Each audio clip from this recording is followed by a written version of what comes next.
one doubt that some people have, they say, well, if Islam was the truth or the Quran was the truth, then how come there are different interpretations? How come there are multiple interpretations? And this has an unreasonable expectation and an unjustified expectation, because anything that's communicated in language is going to have the possibility of multiple interpretations. Okay?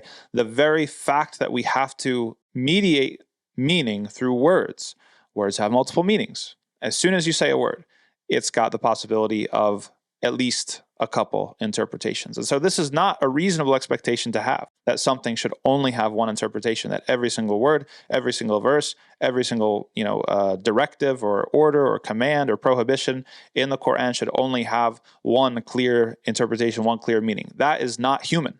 Okay, that would assume that we're all robots, and that's not true. That's not how language works. That's not how human beings work. What's the difference? What makes Islam special? Not that there is no interpretation, but that the rules to interpretation, the interpretation of revelation, are cohesive and coherent and are organized and structured to prevent foul play, to prevent manipulation, to prevent people who are misinterpreting it due to their narrow personal interests or due to some sort of ulterior motive, right? You are forced, and not politically forced, but I'm saying that the rules of the disciplines themselves compel the interpreter of the Quran to follow a coherent model, to not contradict themselves, to not be way over here in one scenario and then way over here in another scenario, to use the same process, the same time, and then to follow the results. And there's nothing more fair than that. So multiple interpretations is actually a mercy, right? Because multiple interpretations is something that is a feature of human language. It's an inseparable feature of human language. But the real important thing is what governs and structures those different interpretations.